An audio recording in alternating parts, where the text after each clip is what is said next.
So I just came back from Washington, D.C. for the swearing in of the new House of Representatives. Yes, I did get to shake the hand of Alexandria Ocasio-Cortez. She immediately began looking for my wallet.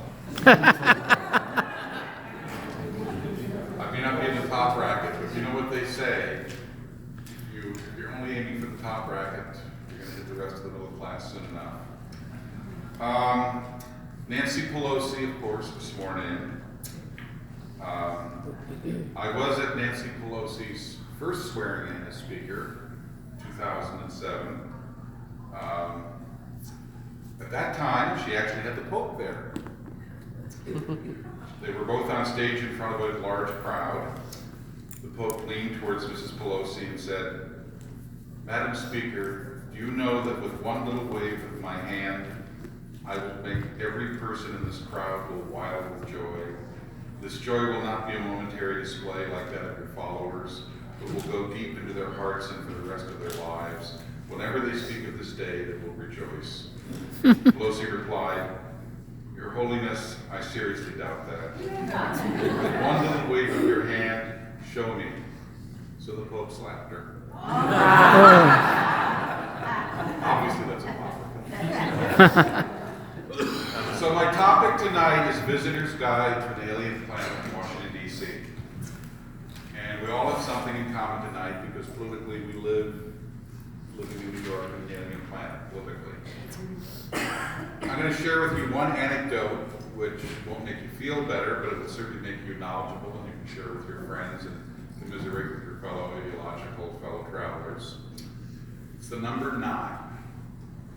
The number 9. And here's what the question is. What are the places in this country that set the conventional wisdom in politics, that shape the culture, that influence great events in this country? Manhattan, right? I think we can agree that. Publishing is headquartered here, finance. What other places in this country have a big outsized influence? Hollywood, okay, let's do Hollywood. Hollywood actually has a boundary. It's not all of Los Angeles, it's a small part of Los Angeles. I grew up in California, I know it well. I even worked in Hollywood. We can discuss that later. They're looking at the youngest script reader, not writer, but the youngest script reader Paramount Pictures ever hired. I was age 19. It's a long story. Wow. I'm only responsible for one film, but it was a film you probably have heard about. If you want to know who greenlighted the Pastimes of Ridgemont High, you're looking at me. I didn't say it was the best film ever, but it sure made a whole lot of money. So Hollywood and Manhattan. Any other places? Washington, D.C. How about that? Washington, D.C. District of Columbia. 67 square miles surrounded by reality. How about the tech industry? San Francisco. City of San Francisco. Where I'm from. I'm almost 60 years old now. I've spent 50 out of my 60 years either living in New York City or in San Francisco. So like you, I've never lived in a zip code where anyone ever agreed with me. So those are the 4 places. San Francisco, Hollywood, Washington, D.C., Manhattan. Wow. I gave you the number 9. The number 9, well, maybe in a previous century. I don't think Harvard is nearly as influential as it used to be. Besides, that's in Cambridge. So those 4 places, let's just call it that. The number 9, that's the percentage of the vote Donald Trump got in each place. 9%. Really? San Francisco, 9%. Washington, D.C., you have to add the Green Party to his vote total, but Hillary got 91%. Oh my God. Well, Hollywood, 91%. And Washington, let's see, in Manhattan, 9%. So we are living in alien planets. And that's what I wanted to discuss tonight. Now, first, full disclosure. I agreed to come because I'm writing a book. I'm writing a book on citizenship and how we are not paying attention to it. We're letting non-citizens vote. We're not teaching citizenship in school. Civics is something you were taught, but your grandchildren aren't going to be.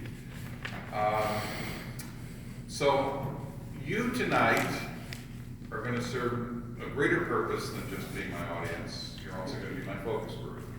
Because I gotta go out and take the temperature of people and see what they're thinking and hearing. So when we get to the question and answer period, yes, of course I want questions.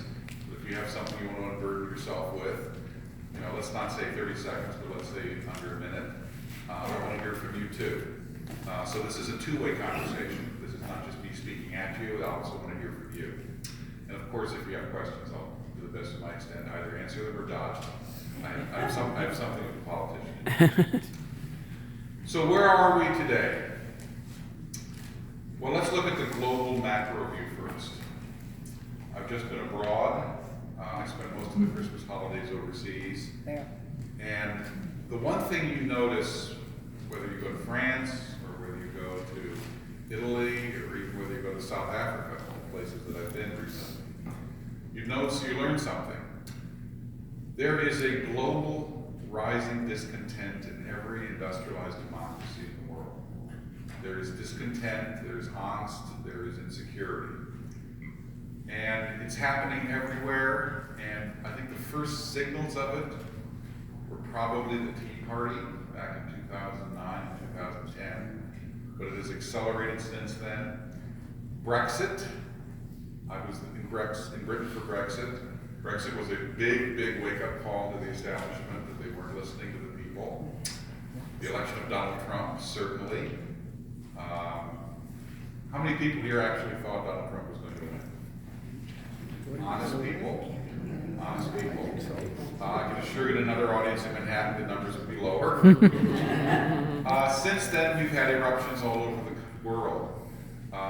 Italy has a populist government. Hungary, Poland, Germany.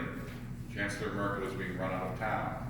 Macron is confronted everywhere by people wearing yellow vests, burning things, blocking highways. State ordered them. So it's happening everywhere.